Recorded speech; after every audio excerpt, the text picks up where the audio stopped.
If you've always wanted to visit China, but don't want to deal with the complicated visa process, you're in luck. China has dropped some major updates to their visa-free policy in the past few months, making it easier than ever to experience China without worrying about the visa. The only problem is there's so much information out there and can be pretty confusing to figure out exactly how it works. So I've done the research for you, and in this video, I'll be covering 1, what the visa-free policies are, so you can figure out what applies to you, 2, how to travel visa-free, what you should know and do ahead of time, and number 3, what to expect when you arrive in China. And make sure to stay until the end to learn some mistakes that have caused travelers to be denied entry, fined, or held up at immigration, so that you can avoid them. The first thing to know is that China currently has a couple of different visa-free policies, each with its own rules and requirements. Let's start with the one that impacts the most countries, the 30-day visa-free entry. As of July 2025, passport holders from 76 countries, including most of Europe and Asia, can visit China for up to 30 days without needing a visa. This is a big upgrade from the previous policy, where most of these countries were capped at 15 days and gives tourists from these countries a lot more flexibility to explore China. The best part is that there's basically nothing to do in advance other than booking your ticket to any airport in China that accepts foreigners. You just show up at the airport with your passport, and upon landing in China, go to the foreigner's passport line as you would normally, and tell the officer that you're using the 30-day visa-free policy. This is the Chinese translation for a 30-day visa-free. I recommend saving this phrase just in case there's any communication issues, but I'm sure officers, especially the ones at the bigger international airports, will be well aware of the policy by now. You may also be asked some typical questions like your reason for travel, sometimes where you're staying, and then you should be good to go. Now, if your home country wasn't on that last list, China also offers a 240-hour transit without visa policy, which is also an upgrade as it used to be 72 and 144 hours, and is a great option that allows travelers to spend up to 10 days in China. This transit policy benefits 55 countries in total, but most are already covered by the 30-day visa-free policy. The 10 key countries that are specifically relying on this transit option are the Czech Republic, Lithuania, Sweden, Russia, the UK, Ukraine, Indonesia, Canada, US, and Mexico. Since this is a transit policy, it does have more conditions compared to the 30-day policy. This includes a shorter 240-hour maximum stay, the requirement to transit through a third country/region, designated eligible ports, mandatory police registration within 24 hours, and restrictions on where you can visit. Starting with a 240-hour stay duration, this means that you get 10 full days in China. But the 240-hour clock doesn't start when you land. Instead, the clock starts at midnight the following day. So for example, if you arrive at 6 p.m. on December 1st, your 240 hours starts at midnight on December 2nd, and you're allowed to stay until midnight of December 11th. Next, for the third country/region transit rule. This is probably the most confusing requirement, and put simply, it means that China must be a stopover on your way between two different countries or regions. Let's go through some examples, and do note that for this rule, Hong Kong, Macau, and Taiwan all count as separate regions, and going to any of these destinations counts as leaving China.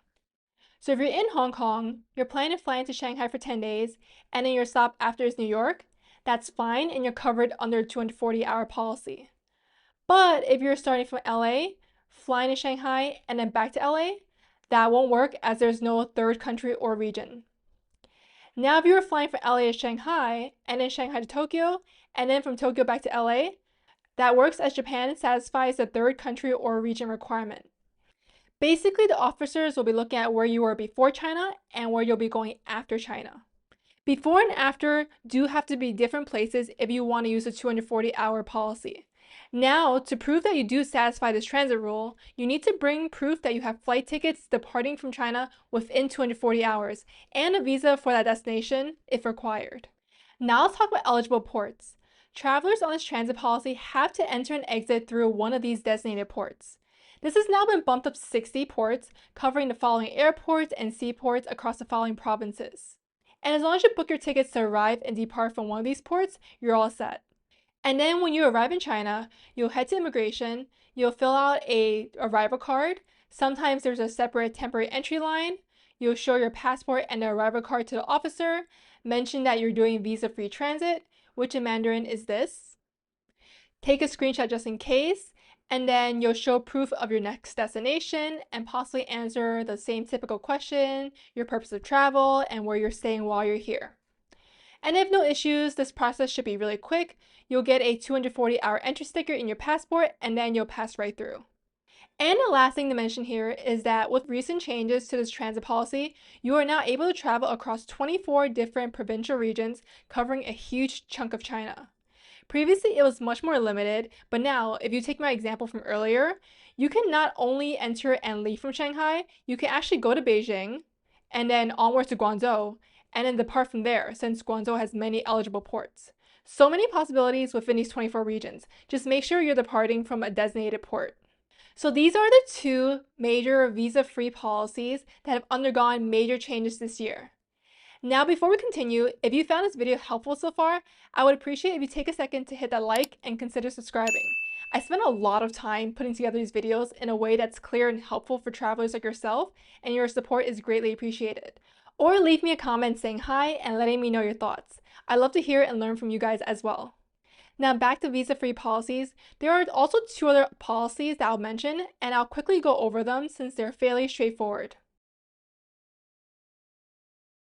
The Hainan visa-free policy has been around since 2018, where 59 countries are eligible to visit Hainan, which is nicknamed China's Hawaii, for up to 30 days. The only limitation is that this policy only grants visa-free entry for the Hainan province and not for other parts of China.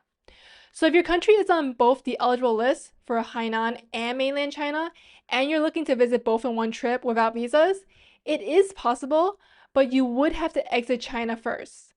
The easiest way to do this is to fly from Hainan to Hong Kong, and then from Hong Kong to mainland China, and then the visa-free policy for China would kick in. This last one's pretty niche, but if you're part of a tour coming from the following countries and visiting specific regions like Guilin, then you have up to 6 days visa-free. So now that you know which visa-free policy applies to you, let's talk about mistakes to avoid, things that lead to a fine, denied entry, or more. Firstly, within 24 hours of arriving, you'll need to register with the local police to be in compliance with China's public security laws. All this means is that they're keeping track of where foreigners are staying in case of emergency.